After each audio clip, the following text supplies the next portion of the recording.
السلام علیکم ورحمۃ اللہ وبرکاتہ۔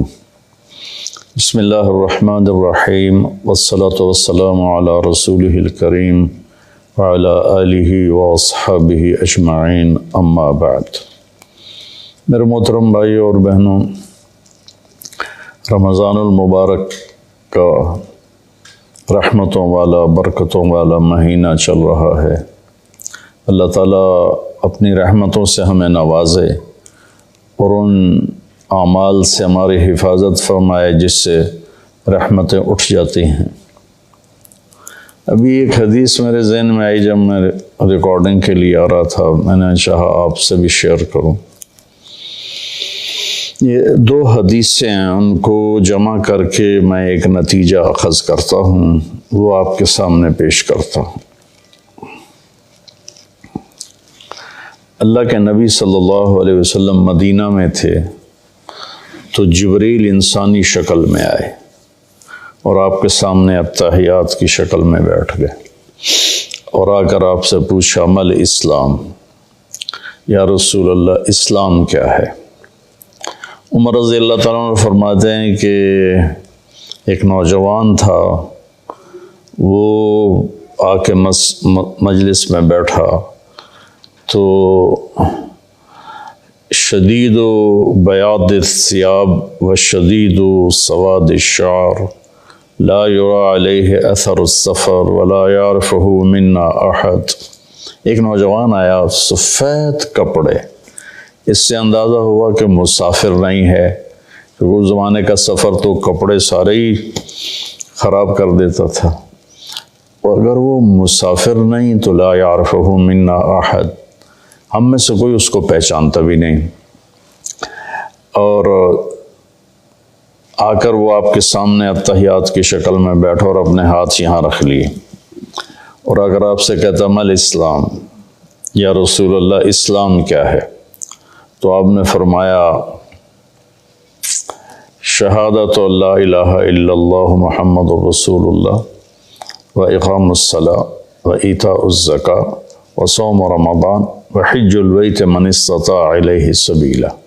کا اسلام یہ ہے کہ کلمہ شہادت کی گواہی دینا، لا الہ الا اللہ محمد رسول اللہ، میں گواہی دیتا ہوں اللہ کے سوا کوئی عبادت کے قابل نہیں، اور محمد صلی اللہ علیہ وسلم اللہ کے رسول ہیں، اور 5 وقت نماز پڑھنا اور زکوٰۃ ادا کرنا جو مالدار لوگ ہیں، اور رمضان شریف کے روزے رکھنا، اور جس کے پاس ہمت ہو پیسہ ہو تو وہ اس پر حج بھی فرض ہے۔ یہ 5 باتیں آپ نے بتائیں تو وہ کہنے لگا صدقتا، سچ کہا آپ نے۔ تو عمر رضی اللہ عنہ فرماتے ہیں کہ ہمیں بڑی حیرت ہوئی، یسألو یصدقہ، کہ سائل بن کے سوال بھی کرتا ہے اور پھر آگے یہ بھی کہتا ہے آپ نے ٹھیک کہا۔ پھر اس نے پوچھا مل ایمان، یا رسول اللہ ایمان کیا ہے؟ تو آپ نے فرمایا ان تؤمن باللہ وملائکتہ وکتبہ ورسلہ وبالبعث بعد الموت۔ ایمان یہ ہے کہ تو اللہ پر ایمان لائے، اس کے فرشتوں پر، اس کی کتابوں پر، اس کے رسولوں پر، اور موت کے بعد اٹھائے جانے پر، کہ موت کے بعد ایک زندگی ہے جس میں فیصلہ ہوگا اچھے اور برے کا۔ کہنا صدقتا، آپ سچ کہتے ہیں یا رسول اللہ۔ حدیث تو آگے بھی چلتی ہے، تو خیر وہ بھی بتا دیتا ہوں، بڑی اہم ہے۔ متی تقوم الساعہ، یا رسول اللہ قیامت کب آئے گی؟ تو آپ نے فرمایا مل مسئول عنہا بعلم من السائل، میرے دوست یہ دنیا میں کسی کو نہیں پتہ سوائے اللہ کے کہ قیامت کب آئے گی۔ تو کہنے لگا اخبرنی عن اماراتها، مجھے اس کی نشانیاں بتائیں۔ تو آپ نے ارشاد فرمایا کہ ان تری الحفاة الرعاة العالة رعاء الشاء يتطاولون في البنيان وان تلد الامة ربتها۔ تو آپ نے 2 نشانیاں بتائیں۔ فرمایا جب تو دیکھے عرب کے بدو ننگے پیر چلنے والے اور بکریاں چرانے والے بڑی بڑی بلڈنگوں کے مالک بن جائیں اور ایک دوسرے کے ساتھ مقابلہ کریں، میری بلڈنگ کی منزلیں زیادہ ہیں، اس کی کم ہیں، اس کی کم ہیں، میری زیادہ ہیں، ایک یہ بتائی۔ اور دوسری یہ بتائی جب تو یہ دیکھے کہ بیٹیاں بھی ماؤں کو ذلیل کرنے لگ جائیں، یہ خاص طور پر بیٹی کا ذکر کیا کہ بیٹے عام طور پر زیادہ سرکش ہوتے ہیں اور بیٹیاں اکثر دھیمے مزاج پر ہوتی ہیں، ماؤں کا ساتھ دیتی ہیں۔ تو آپ نے فرمایا خاص طور پر جب بیٹیاں بھی ماؤں کو ذلیل کریں۔ جب بھی میں حدیث بیان کرتا ہوں تو مجھے ایک واقعہ یاد آ جاتا ہے۔ ایک بیٹی اپنی ماں سے کہہ رہی تھی بھونک نہیں، بھونکو مت، بھونک نہیں، وہ ہماری زبان میں تھی بھونک نہیں، اور اس کی ماں کچھ بھی نہیں کہہ رہی تھی، صرف اس کے خاموش آنسو ایسے بالکل لڑیوں کی طرح بہہ رہے تھے ایسے ایسے ایسے ایسے ایسے۔ تو آپ نے فرمایا جب ماؤں کی بیٹیاں بھی عزت نہیں کریں گی اور ان کو ذلیل کریں گی تو بس پھر سمجھو کہ قیامت قریب ہے۔ اس کے بعد وہ اٹھے اور چلے گئے۔ پھر آپ نے حضرت عمر سے فرمایا بعد میں کہ جانتے ہو یہ کون تھا؟ کہا جی نہیں۔ کہا یہ جبریل تھے جو تمہیں دین سکھانے کے لیے آئے تھے، سوال کی شکل میں۔ تو یہاں اسلام کا جواب آتا ہے 5 ارکان، اور ایمان کا جواب آتا ہے 5 عقیدے، اللہ پر، ملائکہ پر، کتابوں پر، رسولوں پر، اور موت کے بعد کی زندگی پر۔ یہ 5 یہ اور 5 ہو، یہ ایمان، 5 عقیدے، اور اسلام 5 اعمال۔ لیکن آخری حج میں جب اسلام مکمل ہو چکا ہے، پورا دین نازل ہو چکا ہے، الیوم اکملت لکم دینکم واتممت علیکم نعمتی ورضیت لکم الاسلام دینا، یہ عرفات میں یہ آیت نازل ہو چکی ہے اور دین کے مکمل ہونے کی خوشخبری دی جا رہی ہے۔ صرف اسی امت کو یہ خوشخبری ملی اور کسی کو نہیں ملی۔ تو وہاں عمر بن عبسہ رضی اللہ تعالیٰ عنہ ایک صحابی ہیں جو حج میں ہی شریک ہوئے۔ پہلے مکہ میں آئے تھے تو آپ نے کہا ہم بہت کمزور ہیں، ابھی چلے جاؤ، جب اللہ ہمیں طاقت دے گا پھر آ جانا۔ تو یہ کلمہ پڑھ کے چلے گئے، اور پھر یہ آئے جب آپ حج میں تھے تو انہوں نے حجۃ الوداع میں سوال کیا۔ کس جگہ پر یہ ہو سکتا کہیں لکھا ہو، مجھے یاد نہیں، کہ یا رسول اللہ مل اسلام۔ اب جبریل مل اسلام، اور یہ بھی کہہ رہے ہیں مل اسلام۔ جبریل کے جواب میں 5 اعمال، کلمہ، نماز، روزہ، حج، زکوٰۃ۔ یہاں کیا ہو رہا ہے؟ مل اسلام، یا رسول اسلام کیا؟ اب اسلام مکمل ہو چکا ہے۔ جبریل، حدیث جبریل میں پہلی بنیاد کو بتایا ہے کہ یہ 5 اعمال بنیاد اسلام ہیں، یہ نہ ہو تو اسلامی نہیں ہے۔ اب یہاں اس کی آخری چھت کو بتایا جا رہا ہے کہ چھت جو مکمل ہوتی ہے تو گھر کہلاتا ہے، چھت نہ ڈالی گئی ہو تو گھر نہیں ہوتا، رہنے کے قابل نہیں ہوتا، نہ خود رہ سکتا ہے مالک، نہ کسی کو بلا سکتا۔ جب وہ چھت ڈال لیتا ہے تو خود بھی رہتا ہے، مہمانوں کو بھی بلاتا ہے۔ تو اب یہ جو حدیث پاک ہے نا، یہ اسلام کی آخری چوٹی کو بتا رہی ہے۔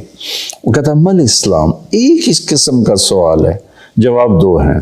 آپ نے کہا اطعام الطعام ولین الکلام، اسلام ہے کھانا کھلانا اور میٹھا بول بولنا۔ سبحان اللہ۔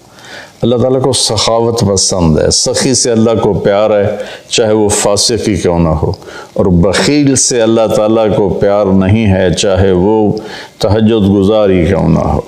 جو پیسے کا پجاری ہے، یحسب مالہ اخلد ان مالہ اخلدا جمع مالا وعددا، تو یہ اللہ کو انتہائی ناپسند ہے جو پیسے جوڑ جوڑ کے نہ اپنے اوپر خرچ کرتا ہے، نہ بچوں پہ خرچ کرتا ہے، بس مال بڑھا رہا ہے، کاروبار بڑھائے جا رہا ہے۔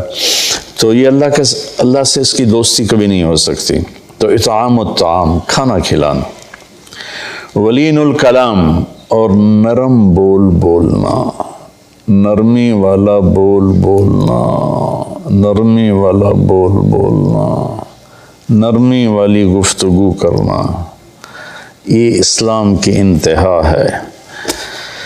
تو کھانا تو بہت لوگ کھلاتے ہیں، لیکن زبان کا بول نرم ہو، میٹھا ہو، یہ امت سے نکل گیا ہے، کم از کم بر صغیر سے تو نکل گیا ہے، باقی دنیا بھی پھرا ہوں، دست و گریباں ہیں اور پیچھے زبان کا بول ہے، رشتے ٹوٹ رہے ہیں، محبتیں ختم ہو رہی ہیں اور خاندان بکھر رہے ہیں، اس کے پیچھے کہیں کہیں جائیداد کے جھگڑے بھی ہیں، لیکن زیادہ جس چیز نے آگ لگائی ہے وہ ہے یہ زبان کا بول۔ میرے نبی نے حضرت معاذ بن جبل رضی اللہ عنہ سے فرمایا، معاذ تمہیں ساری شریعت کا خلاصہ بتاؤں؟ تو انہوں نے کہا جی کیا ہے؟ تو آپ نے ایسے کیا، یہ دیکھیں میری 2 انگلیاں، اور یوں زبان کو اس طرح کر کے پکڑا، ایسے نہیں پکڑا، ایسے پکڑا، ایسے کہ غلط بول پر اس کو کاٹ دو، نفرت والے بول پر اسے کاٹ دو، دل دکھانے والی بات پر اسے کاٹ دو، چپ ہو جاؤ، خاموش ہو جاؤ۔ خاموشی بہت بڑا عمل ہے۔ ہم بچوں کو بولنا سکھاتے ہیں نا، بڑوں کو چپ رہنا سیکھنا چاہیے۔ لقمان علیہ السلام کا فرمان ہے، بیٹا میں چپ رہنے پہ کبھی نہیں پچھتایا، میں جب بھی پچھتایا اپنے بول پہ پچھتایا۔ تو بھائیو، اللہ تعالیٰ ہی کرے گا میری آواز کتنے لوگ سن لیں گے، 1 لاکھ 2 لاکھ، تو 22 کروڑ عوام کا مسئلہ ہے۔ اور اچھا کبھی کبھی تو مایوسی میں ڈوب جاتے ہیں کہ پتہ نہیں ہدایت کو پھیلتا دیکھنا نصیب میں ہے یا نہیں ہے، پوری شیطانی طاقتیں متحرک ہیں۔ تو پھر وہ پوچھتا ہے مل ایمان، ایمان کیا ہے؟ اب جبریل نے بھی پوچھا تھا مل ایمان، تو اپنے 5 عقیدے بتائے، اللہ پر، کتابوں پر، ملائکہ پر، رسولوں پر، آخرت پر۔ اب یہاں آپ نے عقائد نہیں بتائے، وہ ابتدائی بات تھی، یہ انتہائی بات ہے۔ انہوں نے کہا مل ایمان یا رسول اللہ، ایمان کیا ہے؟ تو آپ نے فرمایا الصبر والسماحہ، ایمان ہے صبر کرنا اور معاف کرنا۔ یہ دونوں چیزیں بھی ختم ہو چکی ہیں۔ صبر ایمان کا لازمی جزو ہے، اور ہر ایمانی صفت کا لازمی جزو ہے۔ ایک دفعہ میں نے قرآن سے دیکھا تو کوئی ایمانی صفت ایسی نہیں جس کے ساتھ اللہ نے صبر کو ذکر نہ کیا ہو۔ صبر ہمارے ایمان میں ایسے ہے جیسے ہمارے جسم میں خون ہے، خون نکال دو آدمی مر جاتا ہے، یا پانی ہے، پانی نکال دو تو آدمی مر جاتا ہے، جو زیادہ ڈائریا بڑھ جائے تو اس سے موت واقع ہو جاتی ہے۔ تو جس ایمانی صفت سے صبر نکل جاتا ہے وہ صفت ڈیڈ ہو جاتی۔ تو بھائی وہ صبر کر، قیامت کا دن اعلان ہوگا فَلْيَكُنْ مَحْلُ الصَّبْرِ، صبر کرنے والے کھڑے ہو جاؤ۔ تو ایک چھوٹی سی جماعت کھڑی ہوگی، انہیں کہا جائے گا جاؤ جنت میں۔ ابھی حساب شروع نہیں ہوا ہوگا کہ وہ جنت کی طرف چلیں گے، تو فرشتے سامنے آ جائیں گے، وہ بھی اللہ کی منشا کہ ان کا مقام کو دکھانا چاہتے ہیں۔ وہ کہیں کدھر جا رہے ہو؟ کم جنت میں، کبھی حساب تو شروع ہوا نہیں۔ وہ کہیں گے ہمارا حساب ہے ہی نہیں۔ فرشتے پوچھیں گے تو تم کون لوگ ہو؟ کہیں گے ہم صبر والے ہیں، اس میں مرد اور سارے شامل ہوں گے۔ جس نے بھی صبر کے ساتھ اپنا وقت گزارا، اپنے ہونٹوں کو سی لیا، پی جائے ایام کی تلخی کو بھی ہنس کے ناصر، غم کو سہنے میں بھی قدرت نے مزہ رکھا ہے، تو وہ کہیں گے ہم صبر والے ہیں۔ وہ کہیں گے تمہارا کیا صبر تھا؟ تو کہنے لگے ہم اللہ کے فرمان پر جمیں اور صبر کے ساتھ جمیں، اپنے نفس کو بے قابو نہیں ہونے دیا، ہم اللہ کی نافرمانی سے بچے اور صبر کے ساتھ ڈٹے رہے، اپنے نفس کو بے لگام نہیں ہونے دیا۔ وَصَبَّرْنَا عَلَى الْبَلَاءِ، اور اللہ کی طرف سے کوئی آزمائش آئی تو ہم نے اس پہ شکر ہی کیا، صبر ہی کیا۔ وہ کہیں گے انطلقوا فنعم اجر العاملین، آپ چلیے تشریف لے چلیے، آپ VIP لوگ ہیں، آپ کا کوئی حساب نہیں ہے۔ تو اب وہ پوچھ رہا ہے اسی سوال کو، مل ایمان، ایمان کیا ہے؟ تو آپ فرما رہے ہیں صبر کرنا اور معاف کرنا۔ معاف کرنا بھی ہمارے معاشرے میں کوئی نہیں، ہمارے ماحول میں کوئی نہیں، دشمنیاں چلی آ رہی ہیں، خاندان مٹ گئے، دونوں طرف فریقین قتل ہو، نسلیں مٹ گئیں، لیکن جھکنے کے لیے کوئی بھی تیار نہ ہوا۔ میرے نبی نے مکہ میں فاتحانہ داخلہ کیا، 10,000 کے لشکر کے ساتھ مکہ میں داخل ہوئے۔ آج موقع تھا کہ سب کے لیے پھانسیاں تیار ہوتی، ایک ایک کر کے سب کو پھانسیوں پہ لٹکایا جاتا، اور آپ نے بیت اللہ کے دروازے کی چوکھٹ کو پکڑ کے یوں کھڑے ہو کر فرما انا صانع بکم، آج تم میرے تابع ہو، میں تمہارے ساتھ کیا سلوک کروں گا۔ تو سہیل بن عامر رضی اللہ تعالیٰ عنہ ابھی ایمان نہیں لائے تھے، اس موقع پہ ایمان لائے، کہنے لگے کریم ابن کریم، آپ بڑے کریم ہستی ہیں، کریم کی اولاد ہیں، یعنی آپ بڑے عالی اخلاق والے ہیں، عالی اخلاق والے کی اولاد ہیں، ہمیں خیر کی ہی توقع ہے۔ تو آپ نے فرمایا انتم الطلقاء اذهبوا انتم الطلقاء لا تثریب علیکم اليوم۔ میں وہ کہتا ہوں جو میرے بھائی یوسف نے اپنے بھائیوں سے کہا تھا، یوسف علیہ السلام نے، کہ جاؤ تم آزاد ہو، تم پر کسی قسم کا کوئی ایلیگیشن نہیں ہے۔ سبحان اللہ۔ 21 سال جنہوں نے آخر حد تک آپ کے دکھ پہنچانے کے سارے جتن کر لیے، وہ ان کو کہہ رہے ہیں لا تثریب علیکم اليوم، تمہارے ذمے تو کوئی جرم ہی نہیں بنتا، تمہیں سزا کیا دوں، جاؤ تمہیں معاف کی۔ عثمان بن طلحہ رضی اللہ تعالیٰ عنہ کے پاس بیت اللہ کی چابی تھی، خاندانی طور پر آج بھی اسی خاندان میں چلی آ رہی۔ تو جب آپ مکے میں تھے تو آپ نے ایک دن عثمان بن طلحہ سے کہا میرے بھائی یہ ذرا بیت اللہ کا دروازہ تو کھول دے، میں اندر جانا چاہتا ہوں۔ اس نے اتنی بری طرح آپ کو ڈانٹا اور اتنی بری طرح آپ سے پیش آیا، لیکن آپ کے ماتھے پر ذرا بل نہیں پڑا۔ آپ نے کہا اچھا چلو، وہ کیا دن ہوگا جس دن یہ چابی میرے ہاتھ میں ہوگی، میں جسے چاہوں گا دوں گا۔ وہ کہنے لگا وہ دن قریش کبھی نہیں دیکھیں گے۔ جب مکہ فتح ہوا تو آپ نے عثمان بن طلحہ کہنے لگے آج میں تو قتل کر دیا جاؤں گا، تو وہ چھپ گئے۔ تو آپ نے حضرت علی رضی اللہ تعالیٰ عنہ علیہ السلام کو فرمایا کہ جاؤ اور عثمان کو پکڑ کے لاؤ۔ تو ان کو ڈھونڈتے ایک جگہ مکہ چھوٹا سا تھا، ایک جگہ چھپے ہوئے تھے، وہاں سے ان کو پکڑا، ان کے ہاتھ مروڑ کے چابی ان سے چھینی، اور چابی اور ان لے کر حاضر ہو گئے اور چابی آپ کو پیش کی۔ تو حضرت عباس رضی اللہ عنہ چچا پاس کھڑے تھے، کہنے لگے یا رسول اللہ اب چابی ہمارے خاندان میں کر لیں، ہم حاجیوں کو پانی پلانے کا کام بھی کرتے ہیں، بنو ہاشم کا خاندانی یہ ان کی ذمہ داری تھی حاجیوں کو پانی پلانا، زمزم سے پانی کھینچ کر۔ تو انہوں نے عرض کی یا رسول اللہ یہ بھی ہمیں دے دیں، چابی بھی ہمیں دے دیں تاکہ یہ دو قسم کی نعمتیں ہمیں حاصل ہو جائیں، بیت اللہ کی برکتیں۔ آپ نے حضرت عباس کو کوئی جواب نہیں دیا، آپ نے چابی ایسے پکڑ کا عثمان یوں کھڑے ہوئے تھے، ایسے ان کا سر اوپر نہیں اٹھ رہا تھا، کہا عثمان، تو نے شرمندگی کی سا یوں سر اٹھایا، کہا یہ کیا ہے؟ وہ خاموش رہے، کہا دیکھ یہ وہ چابی ہے جو میں نے کہا تھا، وہ کیا دن ہوگا جب یہ میرے ہاتھ میں ہوگی، اور یہ لو میں تیرے ہاتھ میں پکڑا رہا ہوں، قیامت تک یہ چابی تیری نسل میں رہے گی، کبھی تجھ سے کوئی لے نہیں سکے گا۔ سبحان اللہ۔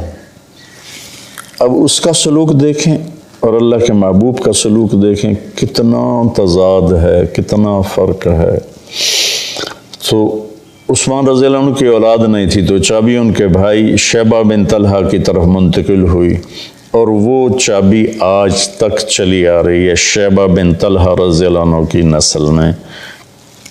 کچھ سال پہلے اس کے متولی تشریف لائے تھے، ایک نکاح میں نے پڑھایا تھا تو اس میں وہ شریک تھے، تو میں نے آدھا بیان عربی میں کیا، آدھا اردو میں کیا، اسی کا ترجمہ اردو میں یا اردو والے کا ترجمہ عربی میں کر کے بہت خوش ہوئے تھے، وہ بہت دعا دی تھی انہوں نے۔ تو آپ نے وہ چابی ان کے حوالے کی۔ تو ہمارے ماحول میں معاف کرنا بھی نہیں رہا، تو ایمان کی، اسلام کی صفات کھانا کھلانا، میٹھا بولنا، اس کو بھی ترس گئے ہیں۔ اور ایمان کی صفات، صبر کرنا اور معاف کرنا، اس کو بھی ہم ترس کے رہ گئے ہیں۔ اس کے بعد اس نے پوچھا ای الاسلام افضل، سب سے اعلیٰ درجے کا اسلام کیا ہے؟ آپ نے جواب دیا تھا کہ ای الایمان افضل، اس کا بھی آپ نے جواب دیا کہ انہوں نے پہلے پوچھا اسلام کیا ہے، پھر پوچھا ایمان کیا ہے، پھر پوچھا سب سے بہترین اسلام کیا ہے؟ تو آپ نے فرمایا من سلم المسلمون من لسانہ و یدہ، جو کسی مسلمان کو ہاتھ اور زبان سے تکلیف نہ پہنچائے، یہ سب سے بڑے ایمان والا ہے، سب سے بڑے اسلام والا ہے۔ پھر اس نے پوچھا سب سے بڑا ایمان کیا ہے؟ تو آپ نے کہا اچھے اخلاق، حسن الاخلاق۔ ان دو پر انشاءاللہ کل گفتگو کریں گے۔ آج میں نے پہلی دو صفتیں اسلام ایمان، اب آگے آئے گا اسلام کا سب سے اعلیٰ درجہ کیا ہے اور ایمان کا سب سے اعلیٰ درجہ کیا ہے۔ السلام علیکم۔